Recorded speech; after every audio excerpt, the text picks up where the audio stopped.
j'avais demandé au président si les journalistes un jour, ou la corporation des journalistes, pouvaient aussi m'aider d'une manière ou d'une autre pour que je devienne aussi député national. On se soutient mutuellement, les jeunes, c'est les plus forts et les moins faibles, donc ça devient quelque chose qui peut faire évoluer notre pays et qui peut nous aider à vraiment émerger notre pays derrière notre président de la République, comme vous le savez. Donc nous sommes là.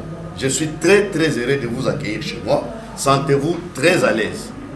Ces médias sont souvent phagocytés par ceux qui ont les moyens. Ça peut être le politique, ça peut être les chefs religieux, ça peut être aussi des fonctionnaires de l'État mais qui se cachent.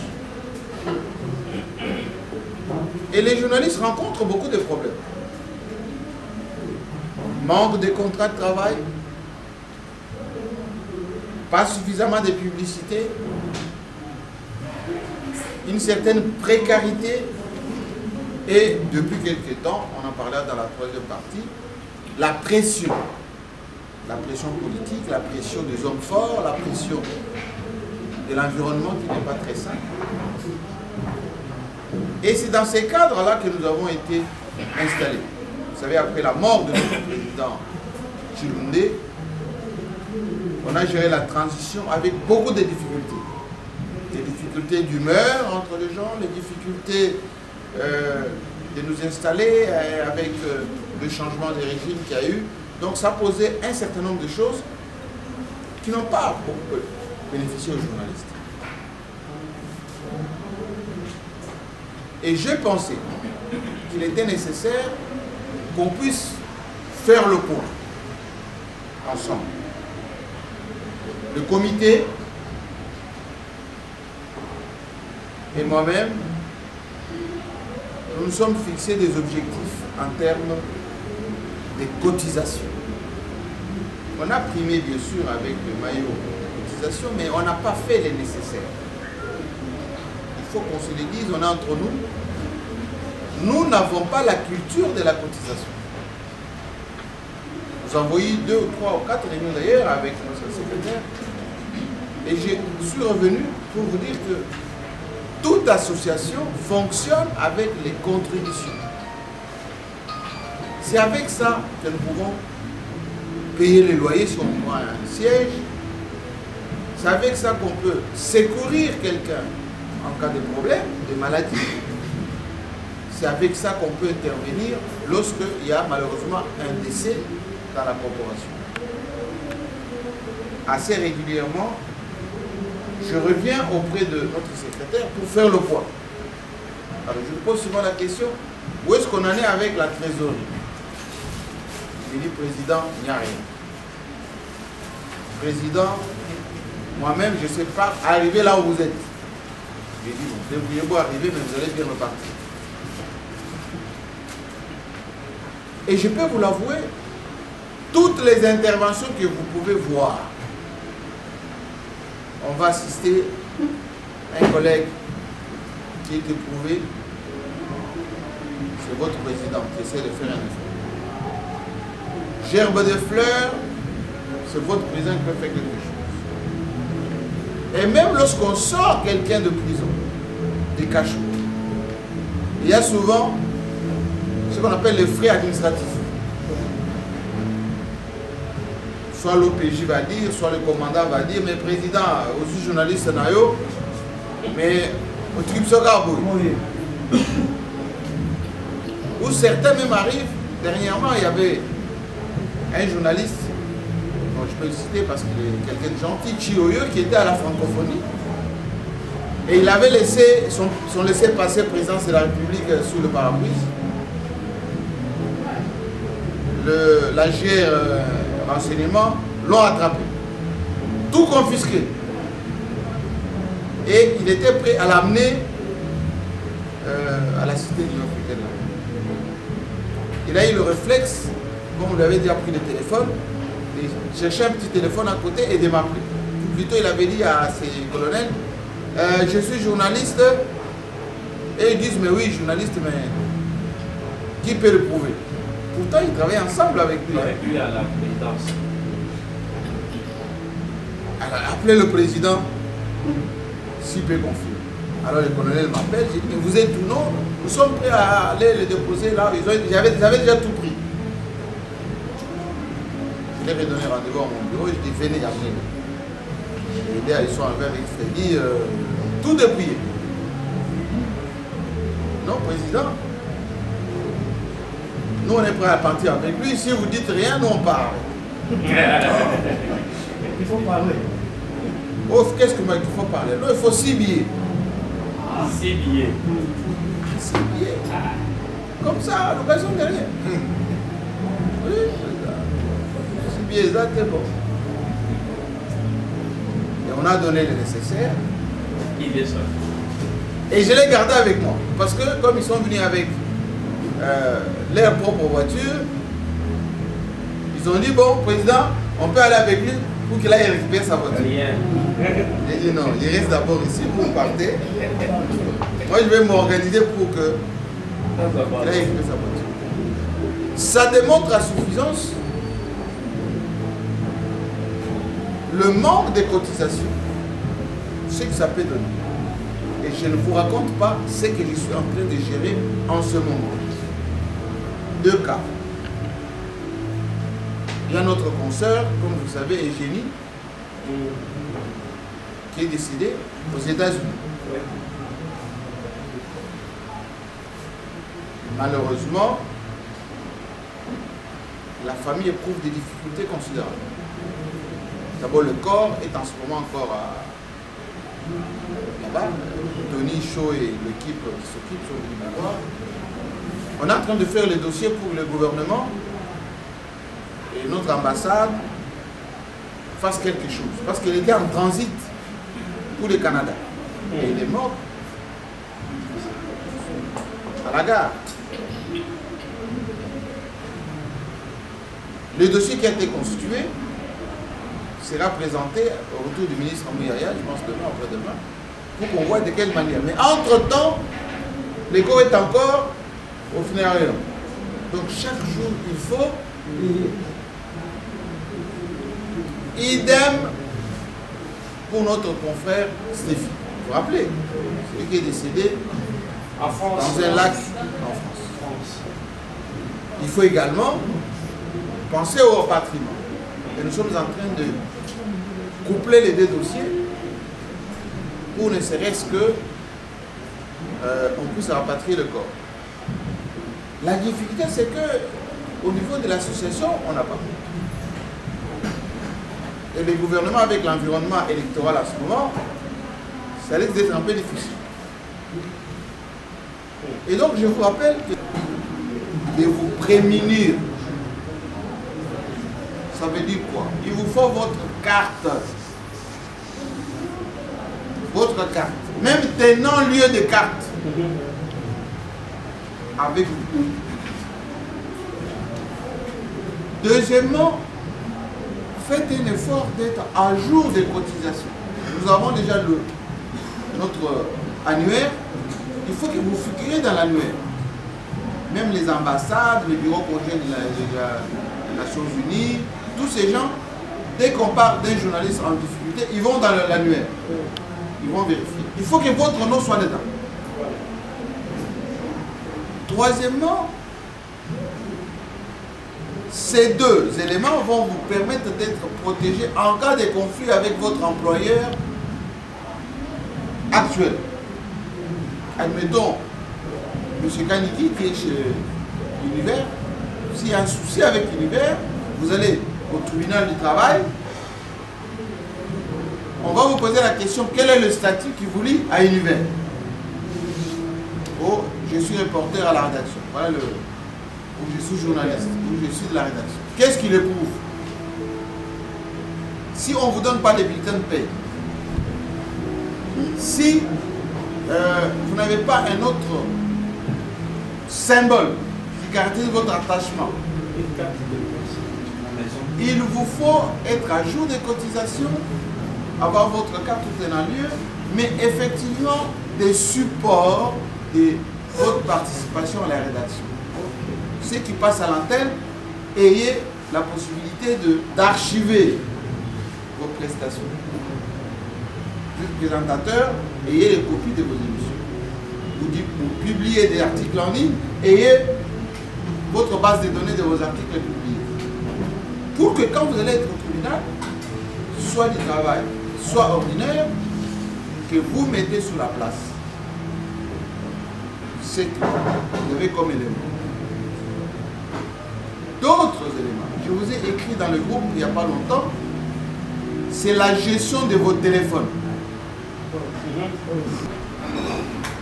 Selon le nouveau code numérique, si vous partagez un document, vous êtes autant responsable que celui qui l'a introduit dans le réseau en premier. Ce qui est reproché à Boujaké, c'est qu'il a été le premier à poster le fameux document de l'année.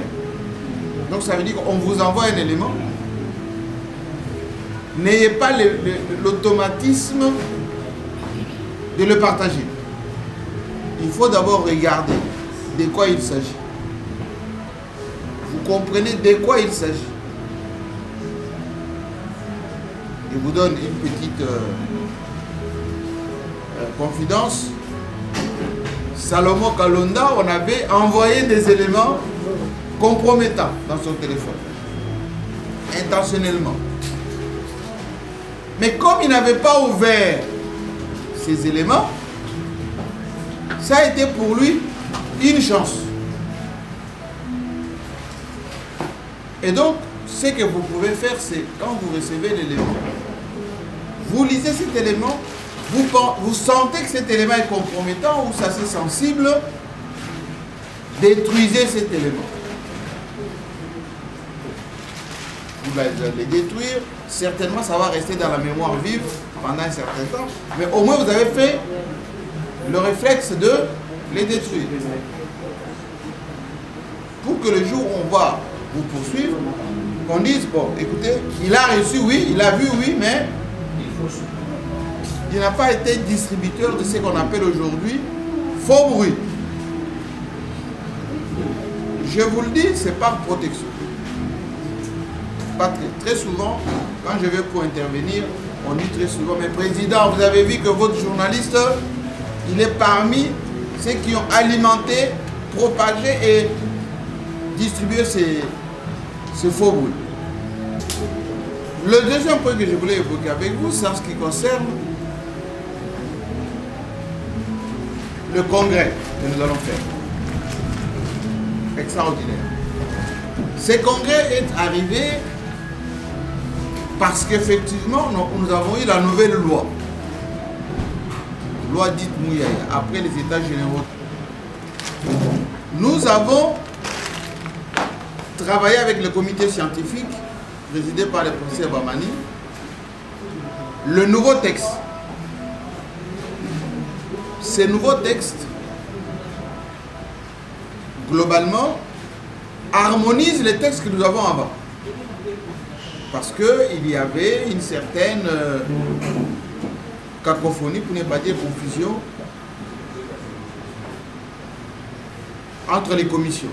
On dit la commission de la carte avait une certaine autonomie, la commission des disciplines, une certaine autonomie, et puis le comité directeur parfois était paralysé par un certain déficit qu'on avait de leadership. Donc on a harmonisé ces textes et aujourd'hui ces textes sont disponibles. Nous avons élaboré un budget de, on est entre nous, de 100 et quelques $1000 déposé au niveau du ministère, introduit dans la chaîne de dépenses,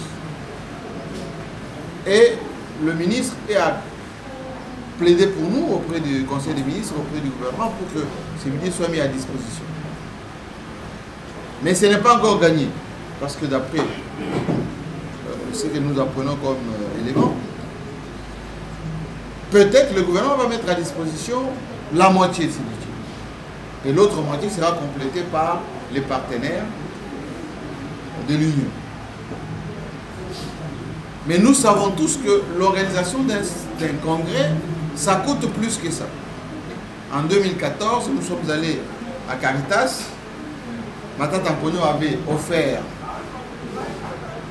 100 000 $ à l'époque. Mais nous avons fait le congrès qui a coûté plus que le double. Donc on est resté endetté. Le président Chilundé, nonobstant ce qu'il a eu comme embêtement de nos propres collègues jusqu'aux tribunaux, dans les tribunaux, eh ben, il est mort avec ses dettes. Nous sommes allés à Mwanda. Madame la première dame avait offert dans un premier temps 100 000 aussi.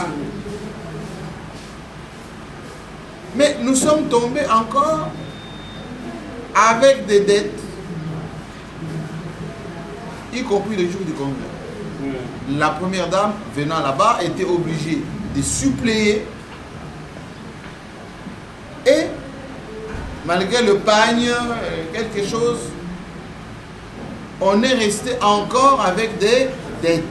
Le président est mort en nous laissant ses dettes. Cette fois-ci, nous avons décidé de fonctionner autrement.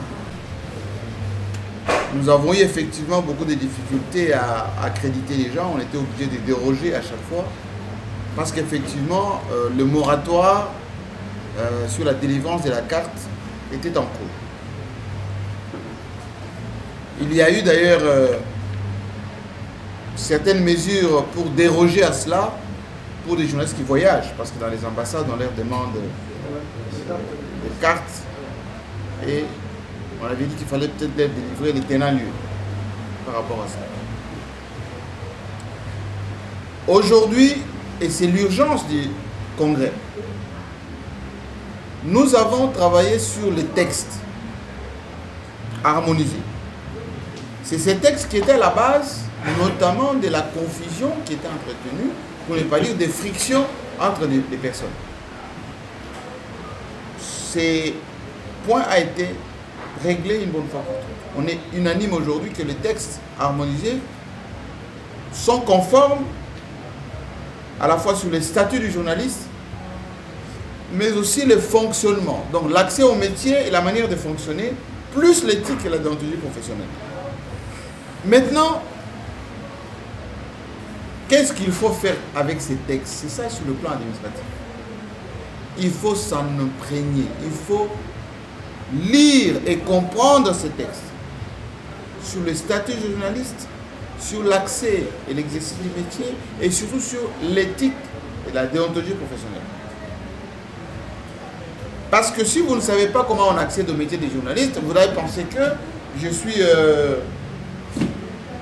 un Gembo, je me réveille un matin parce que j'ai raté tout ce qu'il faut faire. Je prends un micro, une caméra, j'intègre une rédaction. Et au bout de 3 mois, je m'appelle collègue de M. Kanik. Oh, chers confrères, chers collègues. Parfois, je fais des débats avec des vertébrés sans me gêner. Et non, ce n'est plus le cas. Selon la nouvelle loi, nous sommes à même, et je parle sous contrôle du juriste, de rester en justice pour exercice illégal du métier de journaliste. Usurpation de métier. Et donc, vous serez en droit de dire à quelqu'un qui n'est pas de formation journalistique, minimum licence, qui n'a pas fait un stage dans un organe de presse, qui n'a pas ce qu'on appelle l'exercice régulier de notre métier, de s'abstenir de s'appeler professionnel de médias ou journaliste. Faute de quoi, vous êtes à même de lui porter plainte. Et il sera poursuivi, condamné pour cette pratique. Ça, c'est pour les textes. C'est pour la deuxième fois que l'association La Presse, pilotée par les grands Jean-Marie Kassamba, et viennent de tenir leur 50e assemblée, mais au moins l'assemblée, je ne sais pas comment chronométrer ça, mais sinon extraordinaire chez nous à Plaza. Donc nous sommes présentement au niveau de Plaza, vers l'Union européenne. Ils ont choisi ces cadres parce qu'ils ont trouvé quand même qu'il y a du sérieux dans tout ce que nous faisons. Et par rapport à l'assemblée qu'ils ont tenue aujourd'hui, moi ce qui me marque beaucoup et ce qui me touche présentement, c'est le fait que la haute hiérarchie de cette assemblée m'a élevé comme mécène de la presse congolaise. C'est quelque chose que je n'oublierai jamais dans ma vie. Et à mon tour, je promets à la presse. En tout cas, on n'a pas beaucoup de moyens, mais on va se soutenir avec le peu qu'on peut avoir à tout moment et à n'importe quel moment. Et à n'importe quel endroit plutôt. Vous avez un message particulier adressé à tous les journalistes, ceux qui sont venus et ceux qui ne sont pas venus? Le message que je peux adresser à tous les journalistes pour l'instant, je préfère être égoïste maintenant. Je préfère que les journalistes nous construisent et nous aussi nous allons les construire. C'est tout ce que je peux dire. Quand on se construit et finalement on conjugue le verbe manger et on mange avec tout le monde. C'est tout ce que je peux dire. Merci à vous. Monsieur Mikaï, nous vous connaissons étant qu'un scientifique, qu'un professeur d'université, qu'un DG d'une grande institution universitaire qui est l'ISES ici à Kinshasa. Mais présentement que vous avez aussi les ambitions politiques d'être parlementaire. Est-ce que vous avez bien réfléchi de laisser d'être un DG pour postuler comme un député national? Qu'est-ce que vous allez apporter depuis ce début si aujourd'hui vous êtes élu député national? Au fait, comme vous l'avez dit, je suis professeur ordinaire aujourd'hui et je pilote une grande institution de l'État. Et la plupart de ceux qui connaissent mon parcours, en tout cas, je ne suis pas déçu de ce que je suis aujourd'hui. J'ai fait une carrière, j'ai commencé comme assistant, premier mandat, deuxième mandat, chef de travaux, professeur associé, professeur full et aujourd'hui professeur ordinaire. Je suis en train de faire mon deuxième mandat comme directeur général de l'Institut supérieur des statistiques et je pense que je suis fin mandat et je dois peut-être laisser à d'autres personnes de continuer parce qu'on ne peut pas s'éterniser à un endroit. Donc c'est ça la vie. Et moi aussi j'ai fait ma carrière, c'est un CV que je suis en train de compléter. Monsieur Mikaï, là vous êtes candidat à la circonscription électorale de la Tchangou. Qu'est-ce que vous pouvez dire à votre base et si vous pouvez déjà lancer votre code que la CENI venait de vous octroyer? Ah oui, effectivement, la CENI vient de m'octroyer un code, c'est le 1266. Les 12 là, c'est le verbe construire. Et 6 plus 6, ça fait encore 12, c'est le verbe manger. Et pour les amis de Tchangou, au fait, moi je me considère comme quelqu'un de Tchangou parce que j'ai les ABC. Quand vous arrivez au niveau de Bibois, j'ai une très grande école que j'avais construite pour les enfants des orphelins et pour les dames, les enfants de veuves militaires. Ok, ça c'est un A. Le B, vous voyez dans les cadres dans lesquels nous sommes, donc le B que je gagne, j'ai essayé un peu de porter un plus ou d'apporter un plus pour la population de Givel. Ouais. Vous voyez que c'est un beau cadre. Donc on est à l'aise et tout ça. C'est le B. Et le C, quand vous passez vers Nsele, vous voyez toujours où il y a Chembikaï. C'est un site touristique avec une piscine de 25 mètres sur 12. C'est passé une piscine semi-olympique. C'est déjà quelque chose pour les amis de Tchangou. Et pour ceux qui connaissent, ceux qui le savent, on a été plusieurs fois vers Kimbanseke, à Wenzaloufou. La personne qui met des sacs là-bas pour éradiquer les érosions, c'est la personne qui est devant vous ici. Nous allons vers Ndjili Sekomaf, aller seconder les mamans avec les intrants. Quand je dis intrants, ça veut dire que les outils de travail, avec les semences et ainsi de suite. Et dernièrement, vous nous avez vu au niveau d'Ndjili Siforko, Siforko, oui, entrée Siforko, on a été aussi voir les mamans maraîchères. Donc, pour manger, il faut qu'on se construise, comme je disais tout à l'heure. Si vous me construisez et que moi je vous construis, il n'y aura jamais d'escroquerie, il n'y aura jamais de menteurs, il n'y aura jamais de mauvaises choses entre nous. Et c'est ce qui va nous aider à reconstruire notre pays, comme le souhaite notre président de la République. parce que je ne voudrais pas citer les noms maintenant, vous connaissez. Fatih Une Béton. fois je cite Fa, tout le monde. Ok, merci.